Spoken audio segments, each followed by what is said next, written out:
Hi friends, welcome to Sujit Pathshala. आज आम class 10 जो लाइफ साइंस रही तार प्रथम चैप्टर जो रही पोषण तार शॉर्ट क्वेश्चन आउ लॉन्ग क्वेश्चन हाफ पेली रे आसीया जो क्वेश्चन अच्छी पूरा सिलेक्टिव क्वेश्चन एगुड़ा भल भाव पढ़ एवं प्रैक्टिस कर। देख प्रथम क्वेश्चन कौन देती पुष्टिसार केउं श्रृंखल द्वारा गठित जानिच पुष्टिसार विषय रे।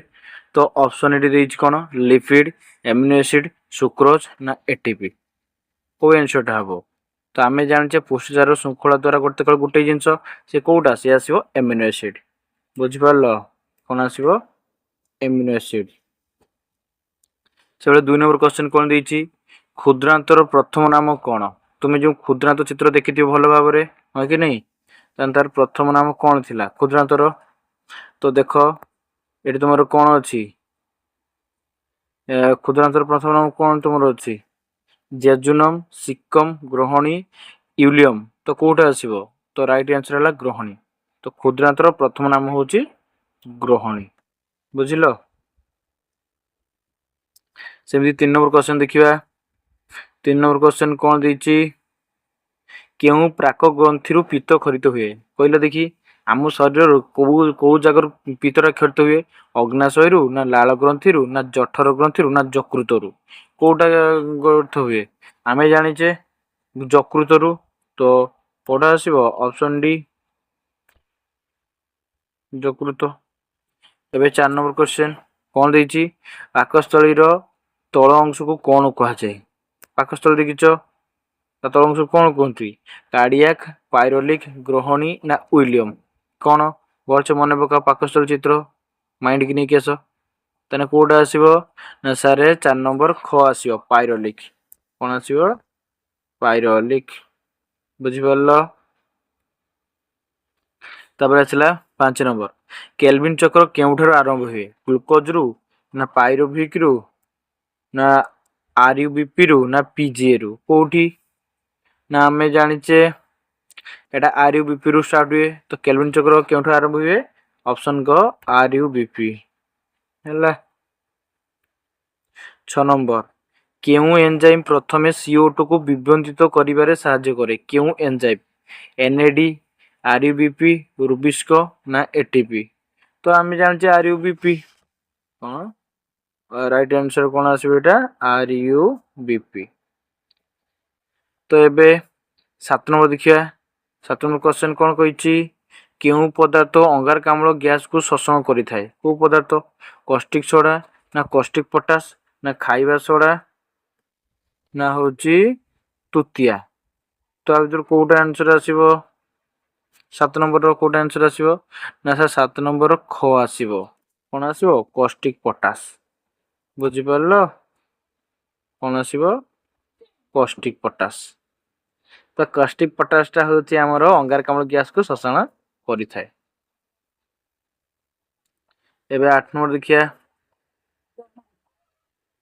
आम शरीर केउठी एक मिश्रित ग्रंथि अग्नाशय लाल ग्रंथि जठर ग्रंथि यकृत। तो कौटा आसीबो 8 नंबर क 8 नंबर कौन आसीबो क आसीबो अग्नाशय। 9 नंबर क्वेश्चन कौन कही शरीर गुरुत्व खाद्यर शोषण शरीर केउठारे होइताए ऑप्शन क मुख गौर ऑप्शन ख पाकस्थली ऑप्शन क क्षुद्रांत ऑप्शन ख बृहदंत्र। ता भीतर कईटा होता है ना 9 नंबर आंसर ऑप्शन ग उत्तर होची क्षुद्रांत होता है बुझिपार कईटा होता है क्षुद्रांत। से भलिया 10 नंबर आलोक प्रक्रिया थालेक्रिजेंट होता है अंधकार प्रक्रिया कईटी होता है ऑप्शन ग्राना स्टोमा नेस्टी लुमेन कौन हुए 10 भितर ना सारे स्टोमार हुए कौट होता है स्टोमा। तापर 11 नंबर क्वेश्चन कौन देची आलोक शोषण शक्ति कहा कहा जाए आलोक शोषण शक्ति कहा कहा जाए एनएडीपी वो एडीपी ना एनएडीपी प्लस एटीपी एनएडीपीएच वो एडीपी ना एनएडीपीएच आउ एटीपी ये 11 भितर कौटा ना सर 11 नंबर ग एनएडीपीएच आउ एडीपी नहीं 11 नंबर ग रे आंसर 11 आंसर होची ग। तार 12 नंबर कौन कही देखिए जीव शरीर मध्य शक्ति मोचन केउं प्रकार प्रक्रिया चय अपचय आलोकचषण और रसालेषण। देख जीव शरीर कथा कही ताने कोटा आसो ना सर 12 नंबर ख आसो ना कहीं अपचय हम ना जीव शरीर ही अपचय हुए। तो 12 नंबर ख। एबे 13 नंबर फल रस केउं जातीय श्वेतसार अधिक परिमाण थाए मंड तो शर्करा सुक्रोज ग्लूकोज। तुम तो जानिच फल रस कौन थाए रे ना सर 13 नंबर घ ग्लूकोज। फल रस कौन थाए अधिक ग्लूकोज रही थाए बुझल। एबे 14 नंबर क्वेश्चन देखिया 14 कही हिमोग्लोबिन गठन पर मुख्यतः केउं उपादान आवश्यक हिमोग्लोबिन फस्फरस सोडियम कैल्शियम लोह। तो 14 नंबर आंसर कौन आसो सारे लोह आयरन। आयरन न रही कौन हम छुआ हिमोग्लोबिन देहर शरीर हो पार ना। जो मान देह हिमोग्लोबिन जो मान देह माने आयरन भाग माने कम थी शरीर माने ठीक भाव शरीर गठन ठीक भाव में हो पारनि कहीं आयरन अभाव तो सब किसी अभाव ना। तो 14 नंबर आंसर घ आसो। 14 नंबर के आंसर लिखा घ। एबे 15 कौन कही 1 ग्राम श्वेतसार प्राय केते किलो जूल शक्ति निर्गत होची 16 किलो नहीं 15 नंबर ख केते आसीबो 16।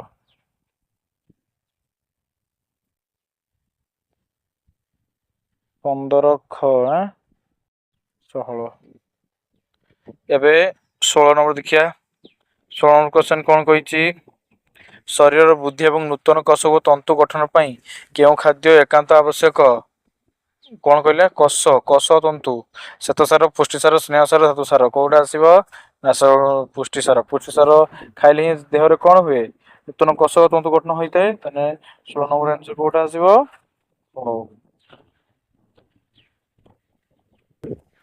पुष्टिसार। 18 नंबर क्वेश्चन कौन कही 18 कही केउठी स्वभोजी कबक नीलती शैवाल निर्भुली छतु। स्वभोजी माने जी निज खाद्य निज प्रस्तुत करें भर किए निज खाद्य निज प्रस्तुत करें देख निर्मूली तो निज खाद्य निज प्रस्तुत करें किए नीलती शैवाल किए आसो आंसर ना सर नीलती शैवाल आपको चलापर आ बाकी 3 जन सब अन्य निर्भरशील बुझिपार। तो 18 नंबर ख आसो आंसर।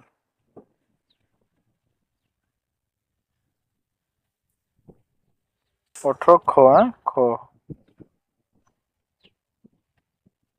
तापरे 19 देखिया 19 नंबर कही कष झिल्ली तैयारी करिबारे कहार प्रमुख भूमिका रही कष झिल्ली एमिनो अम्ल आयोडीन लिपिड सोडियम कौटा आसो ना सर 19 नंबर सर मुख्यतः कष झिल्ली तेलिया जिन दरकार तो तांता कौन हम आंसर 19 नंबर ग हम लिपिड बुझिपार कौन हम answer lipid.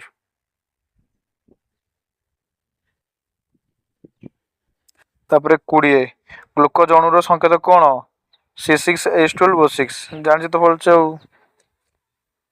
C6H12O6 20 number Kota आसो 20 नंबर ग आसो। तापरे 21 नंबर देखिया 21 नंबर क्वेश्चन कौन कही 21 कही शरीर आयन संतुलन रक्षा कर कहार प्रमुख भूमिका रही आयन श्वेतसार पुष्टिसार स्नेहसार लास्ट वन कौन दी धातुसार। तो आयन सार किए गठन कर रखी थाए ना सर आम जाचे कौन ना सर शरीर आयन संतुलन रखापी आम मुख्यतः धातुसार उपर निर्भर कर क्या धातुसार। एबे 22 नंबर मलांग गचरे क्यों प्रकार पोषण प्रणाली देखा जाए मलांग जानी तुम्हें भलसे कहीदियो मलांग मृतभोजीय परजीवी सहजीवी प्राणीय कौटा आसो ना 22 नंबर सर ख आसो परजीवी आसो कौन आसो परजीवी। अच्छा 23 नंबर देखिया 23 नंबर क्वेश्चन कौन कही 23 नंबर क्वेश्चन कही इस्चेरिचिया कोलाई बैक्टीरिया आम शरीर क्यों प्रकार जीवसार प्रस्तुत करे vitamin B12 vitamin B6, vitamin D, vitamin C। এই 23 नंबर रो कोउटा उत्तर हो ना सर इस चेरचिरिया पे विटामिन 12 दरकार। तो 23 नंबर को दरकार। 23 नंबर को इस चेरचिरिया कोलाई बैक्टीरिया आम शरीर कौन करे विटामिन B12 यूसर प्रस्तुत करते हैं। एबे 24 नंबर क्वेश्चन देखिया। 24 कहूची केउठी बाह्य परजीवी। 24 कौन कहूची केउठी बाह्य परजीवी ओकुणी प्लाज्मोडियम कुर्मी इस्चेरिया कोलाई। तो 24 नंबर आंसर कौन हम सर 24 नंबर आंसर को हम ओकुणी कौन आसो एटा ओकुणी केउठी बाह्य परजीवी ओकुणी प्लाज्मोडियम तो सर भीतर रहउची कुर्मी भीतर रहउची इस्चेरिया कोलाई तो B12 तैयार करूची हम सर भीतर पसिकी तने किए बाहर रहला ओकुणी। पाक नळीर चलन को कौन कहती ग्लाइकोलिसिस पेरिस्टोलिसिस फोटोसिंथेसिस कीमोस्टेंसिस। तो 25 नंबर को उत्तर कोटा आसीबो ना सर पेरिस्टोलिसिस हेबो कोन 25 नंबर ख पेरिस्टोलिसिस। एबे 26 नंबर देखिया जीवकोशर केते भाग जड़ रहिता है को जीव शरीर केते भाग जड़ रहिता है सर 70 9 भाग केते 26 नंबर 26 नंबर घ हेले 24 नंबर घ 70 रु 90। एबे 28 कही केउठारे कौन सी हजम प्रक्रिया समेत हुए ना कौटे बृहदंत्र मुख गौर पाकस्थली ग्रहणी ग्रहणी काम हुए पाकस्थली काम हुए तेना हुए कौटी ना सारे 28 नंबर कर ही हुए कौटा बृहदंत्र बुझिपार 28 कई हुए केउठारे कौन सी हजम प्रक्रिया समेत हुए कौटी ना सारे बृहदंत्र। अच्छा 29 29 कही पत्र केउठारे अंधकार प्रक्रिया होता है ग्रानारे स्टोमारे थाइलेकोइड ना लुमेन कईटे होता है ना सर आम जाने स्टोमार होता है। तो 29 नंबर ख 29 नंबर कौन है ख है। 30 प्रति माढ़ी रे मनीषर केतोटी पेषण दांत रही है स्वाना दंत चर्मणी दांत पेषण दंत रही तारी भितर 30 नंबर उत्तर कोटा आसो प्रति माड़ी रे मनीषर केतोटी पेषण दांत थाए 6टी केतरा थाए 6टी। तो 30 नंबर गो 30 नंबर गो आसो 6टी। अच्छा हो लाल ग्रंथि क्यों एंजाइम क्षरण हुए पेप्सिन अमाइलेज टायालिन लाइफेज এটা বলছে জানিছো স্যার টায়ালিন লাল গ্রন্থি क्यों एंजाइम करते हुए टायालिन ऑप्शन को। तबे 32 देखिए 32 कही क्यों वैज्ञानिक आलेक्सन 200 प्रक्रिया द्वारा समाहित हुए बोली दर्शाई रॉबर्ट हुइल ये कथा कही रॉबर्ट हुइल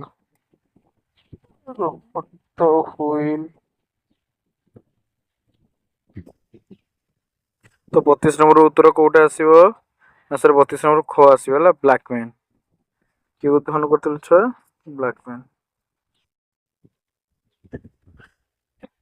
छतु ठारे क्यों प्रकार पोषण देखा जाए एटा तो पढ़ी गले रिसेंट मन थी छतु ठारे क्यों प्रकार पोषण देखा जाए 33 क्वेश्चन गला काड़े 24 नंबर क्वेश्चन 30 गला काड़े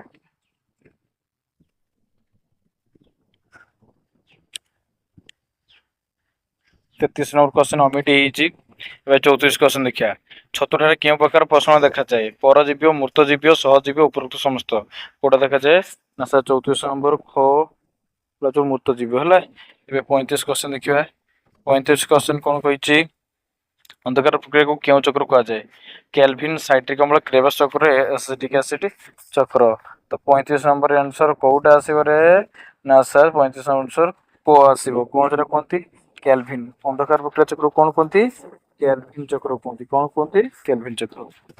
एबे 36 नंबर देखिया बय प्राप्त व्यक्तिर पाकस्थल लंब केते केते सेंटीमीटर 3 रु 5 5 रु 7 6 रु 9 7 रु 9 तो केतेटी आसीबो आंसर सर 36 36 नंबर आंसर आसीबो 6 रु 9 मीटर केते 6 रु 9 मीटर। एबे तापरे 37 लाइफ पेज एंजाइम केउ ग्रंथि रु खर्च हुए केते कला 37 लाल ग्रंथि रु आंतरिक रु जठर यकृत केटे हुए ना उत्तर सारे जठ जठ 37 जीवो कोटा आसीबो जठ केउठारे खाद्य पदार्थर अवशोषण हुए नाही जेजुन मुखगोर पाकस्थली आउट कोन दिछि आउट कोन दिछि बेठी आउट ऑप्शन लो देछि धातु सार तो आंक ना धातु कहीं करे क्षुद्रांत क्षुद्रांत तो आंक भीतर कोटा आसीबो ना सार 38 38 नंबर उत्तर ख आसीबो मुखगोर कोन आसीबो एटा मुखगोर तापर 39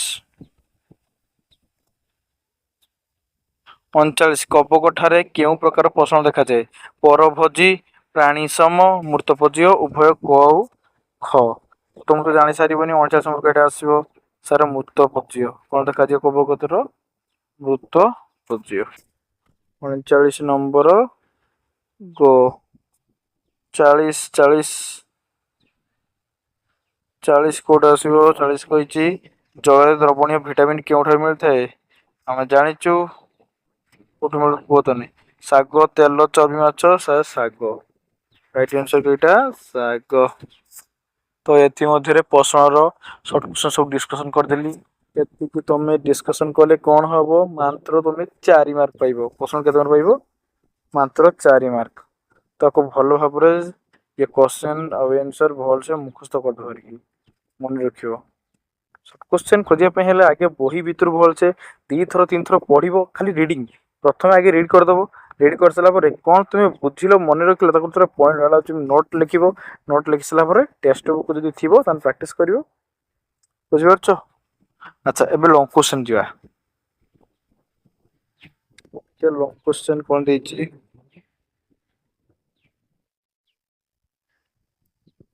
पोषण देछि लॉन्ग क्वेश्चन कोन एक नंबर खाद्यर प्रकार भेद उदाहरण लेख एटा आज तुमरा आसीबो जदी 6 मार्क आसीबो ए 5 मार्क आसीबो नने 3 मार्क आसीबो हला खाद्य प्रकार भेद उदाहरण लेख से कहिछि केमिति कोन ना हम लिखियो खाद्य खाद्य को आधार करी मुख्यतः खाद्य को 6 भाग रे विभक्त करा जायछि सेगुडी कला कोन श्वेत सार पुष्टि सार आ कोन स्नेह सार धातु सार विटामिन जल तो एबे लिखिया श्वेतसार का कोंती ना शर्करा मंडद खाद्यर मुख्य श्वेतसार या द्वारा शरीर को सहजरे शक्ति मिलता है कस्य शोषण समय ग्लूकोज जारण फल अंगारकाम्ल जल शक्ति निर्गत होता है 1 ग्राम श्वेतसार 16 किलो कैलोरी शक्ति निर्गत होता है उदाहरण माने कहा कहा पाखर आम श्वेत पाइथौ आलू भात रुटी चीनी गुड़ इत्यादि तापरे टुआई पुष्टिसार शरीर बुद्धि एवं नूतन कोष तंतु गठन पर यह एकांत आवश्यक यह एमिनो अम्ल श्रृंखल द्वारा गठित आम एमिनो अम्ल क्या पाई सार मांस माछ क्षीर छेना डाल जातीय शस्य सोयाबीन इत्यादि 3 स्नेह सार यह शरीर चर्बी आकार संचित हो रहे आवश्यक पड़े यार जारण हो शक्ति निर्गत हुए उदाहरण मांस क्षीर छेना लहुणी घी इत्यादि आईबी धातु सार शरीर दांत और हाड़ गठन पर कैल्शियम आवश्यक होता है लोहित रक्त तो कौन आम लिखा यहाँ लोहित रक्त कणिकार हिमोग्लोबिन गठन पर लौह आवश्यक होता है अन्य धातुर गुड़ी को है आयोडीन फस्फोरस सोडियम और पोटासियम भी विटामिन विटामिन रो उपस्थित शरीर समस्त प्रक्रिया सूचना रूपे उत्पन्न होता है संपन्न होता है विटामिन अभाव विभिन्न प्रकार रोग हो न था विटामिन अभाव विभिन्न रोग होता है VI जल कौन कही कषर थी कष जीवकर प्राय 70 ରୁ 90 भाग जल शरीर पर प्रतिदिन 3 ରୁ 4 लिटर जल आवश्यक होता है तो वृद्ध लोकर मिनिमम 70 ରୁ 90 वर्ष जल रही है 2 नंबर परजीव पोषण कौन परभोजी पोषण प्रकार भेद उदाहरण से बुझाओ उत्तर जो जीव मैंने निज खाद्य निजे प्रस्तुत कर न पारि पोषण पर अन्य जीव पर निर्भर करती से परभोजी पोषण कहते समस्त प्राणी मलांग निर्मूल लाफ्रेसिया कवक इत्यादि बैक्टेरिया परभोजी पोषण मुख्यतः 4 भाग तथा प्राणी पोषण कथा कही तो किए जाऊँ ना परजीव प्राणीकर बाद दे अन्य समस्त प्राणी और पोषण अंतर्भुक्त ମୃତଭୋଜ୍ୟ ପୋଷଣ ମୃତ ଗଳିତ ପଚାଶଟା ଉଦ୍ଭିଦ ବା ପ୍ରାଣୀରୁ ଖାଦ୍ୟ ସଂଗ୍ରହ କରି ନିଜ ପୁଷ୍ଟି ସାଧନ କରନ୍ତି। ଛତୁ ଇଷ୍ଟ ବ୍ୟାକ୍ଟେରିଆ ଆସୁ କ'ଣ କ'ଣ ମୃତଭୋଜ୍ୟ। ପରଜୀବୀୟ ପୋଷଣ କେତେକ ଜୀବ ଅନ୍ୟ ଜୀବନ୍ତ ଉଦ୍ଭିଦ ବା ପ୍ରାଣୀଙ୍କ ଶରୀର ଭିତରେ ବା ବାହାରେ ରହି ଖାଦ୍ୟ ସଂଗ୍ରହ କରି ନିଜର ପୁଷ୍ଟି ସାଧନ କରନ୍ତି। ଏହାକୁ ପରଜୀବୀ ପୋଷଣ କୁହନ୍ତି। ମୋଲାଙ୍ଗ ନିର୍ମୂଳ ଲାପ୍ରେସିଆ ଉଦ୍ଭିଦ ପ୍ଲାଜମୋଡ଼ିୟମ ଉକୁଣି ଜକ କେତେକ କୃମି ପରି ପ୍ରାଣୀ। ସହଜୀବ ପୋଷଣ ଦୁଇଟି ସମ୍ପୂର୍ଣ୍ଣ ଭିନ୍ନ ଜାତିର ପ୍ରାଣୀ ଅଥବା ଉଦ୍ଭିଦ ଓ ପ୍ରାଣୀ ବା ପ୍ରାଣୀ ଅଣୁଜୀବ ବା ଉଦ୍ଭିଦ ଓ ଅଣୁଜୀବ ଏକାଠି ରହି କେହି କାହାରି କ୍ଷତି ନ କରି ପୋଷଣର ଆଦାନ ପ୍ରଦାନ କରନ୍ତି। ଏହାକୁ ସହଜୀବ ପୋଷଣର କୁହାଯାଏ। ଆମ ଶରୀର ଓ ଇସ୍ଚେରିଚିଆ କଲାଇ ବ୍ୟାକ୍ଟେରିଆ ଯବକ୍ଷାରଜାନ ବିଭାଜନ ସହଜୀବ ବ୍ୟାକ୍ଟେରିଆର ଅବଦାନ ରହିଛି। 3 ନମ୍ବର ଆଲୋକ ଶୋଷଣ କ'ଣ? ସବୁଜ ଉଦ୍ଭିଦରେ ଏହି ପ୍ରକ୍ରିୟା କିପରି ହୋଇଥାଏ ବର୍ଣ୍ଣନା କର।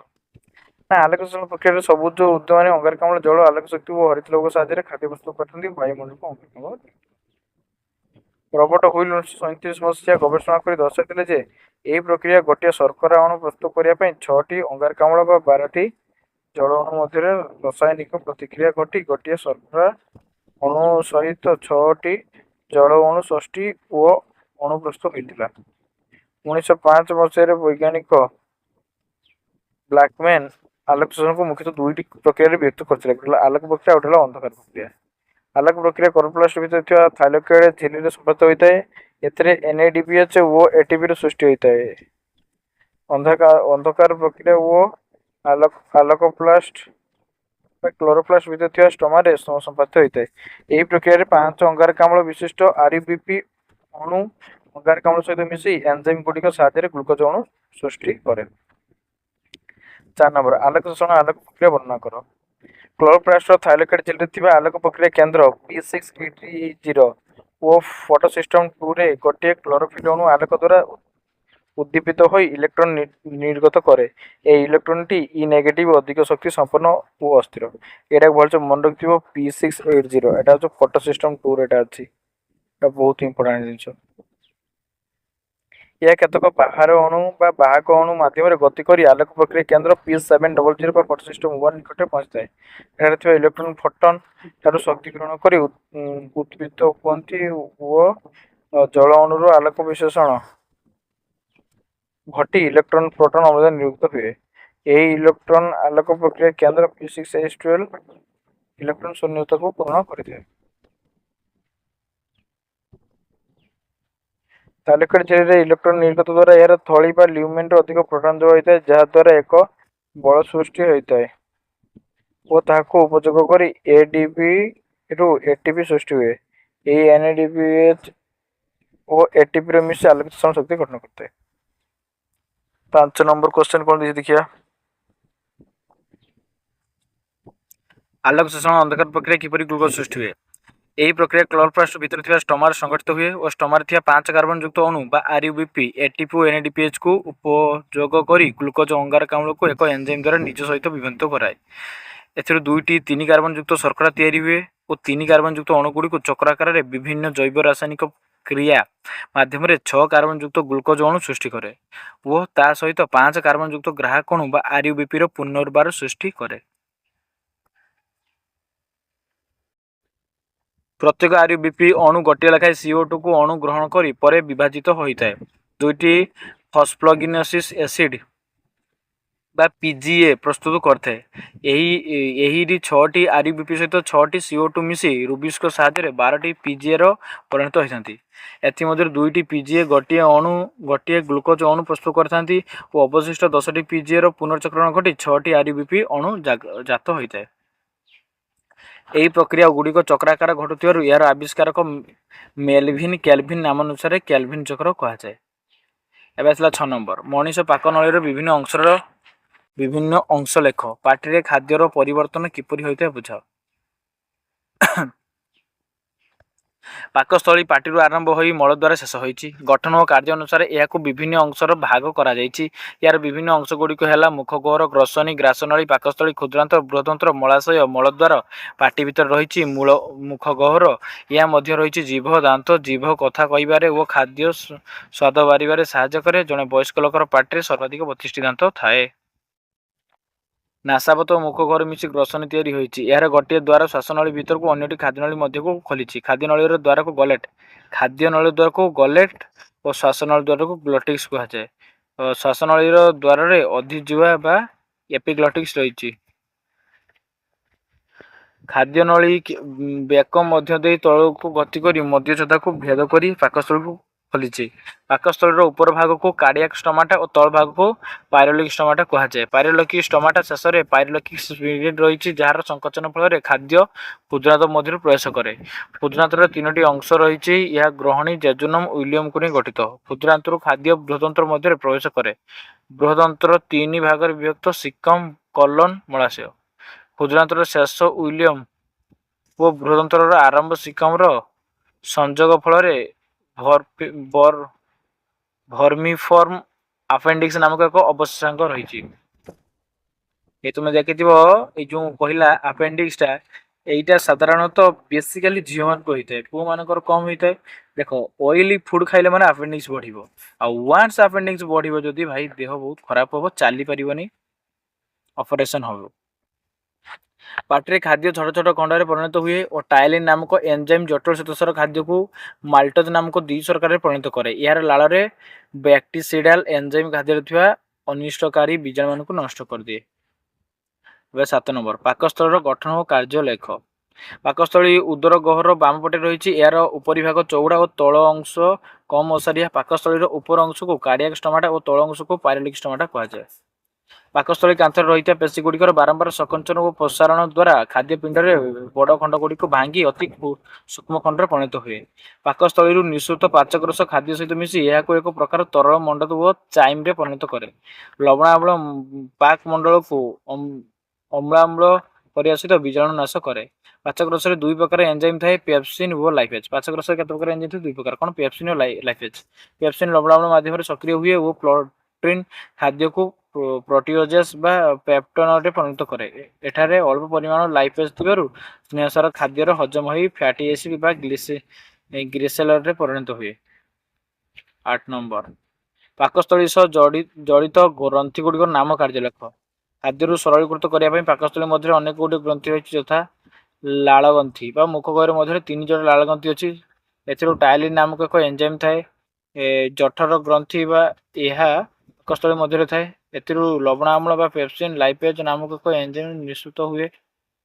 ଯକୃତ, ଏହା ଶରୀରର ସର୍ବବୃହତ ଗ୍ରନ୍ଥି। ଏହା ମଧ୍ୟରୁ ପିତ୍ତ କ୍ଷରିତ ହୋଇଥାଏ। ଅଗ୍ନାଶୟ, ଏଥିରୁ ଉଭୟ ଆମାଇଲେଜ୍, ଲାଇପେଜ୍ ଓ ପ୍ରୋଟିଏଜ୍ ଭଳି ଏନଜାଇମ୍ ହରମୋନ୍ କ୍ଷରିତ ହୁଏ। ଆନ୍ତରିକ ଗ୍ରନ୍ଥି, କ୍ଷୁଦ୍ରାନ୍ତରେ ଥିବା ଏହି ଗ୍ରନ୍ଥିକୁ ଆନ୍ତରିକ ରସ କ୍ଷରିତ ହୁଏ।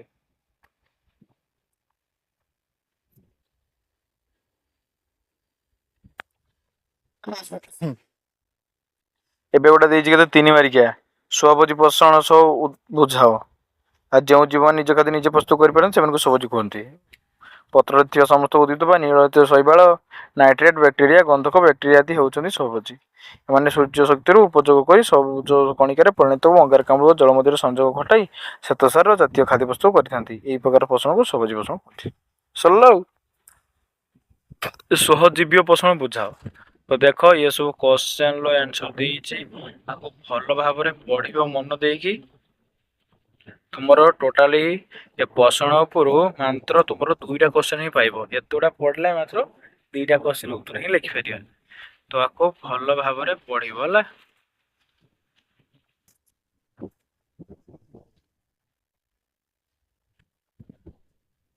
ତମେ ଯୋଉ ଲଙ୍ଗ କ୍ୱେଶ୍ଚନ ଗୁଡ଼ା ସବୁ ମୁଖସ୍ଥ କରୁଛ, ଲଙ୍ଗ କ୍ୱେଶ୍ଚନ ମୁଖସ୍ଥ କଲେ ଏଗୁଡ଼ା କିଛି ଦରକାର ନାହିଁ, କାହିଁକିନା ଇଏ ତାହାରି ଭିତରେ ସବୁ ରହିଛି ନା। 2 ମାର୍କିଆ କ୍ୱେଶ୍ଚନ ଦେଇଛି। ଚୟାପଚୟ କାହାକୁ କୁହନ୍ତି? ନା ଖାଦ୍ୟର ଜାରଣ ଘଟି ଶକ୍ତି ମୋଚିତ ହୁଏ। ଏହା ଅପଚୟର ଏକ ଉଦାହରଣ। ସେପରି ଖାଦ୍ୟର ଶରୀର ଗଠନ ପାଇଁ ଆବଶ୍ୟକ ଉଦାହରଣ ସୃଷ୍ଟି ହୁଏ। ଏହାକୁ ଚୟ କୁହାଛି। ଏହି ଚୟ ଓ ଅପଚୟ ସମାନରେ ହେଉଛି ଚୟାପଚୟ। 2 number, 3 number, 4 number, 5 number,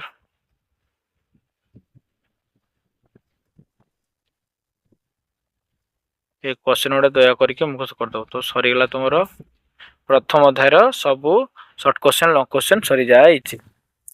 thank you. 25 ନା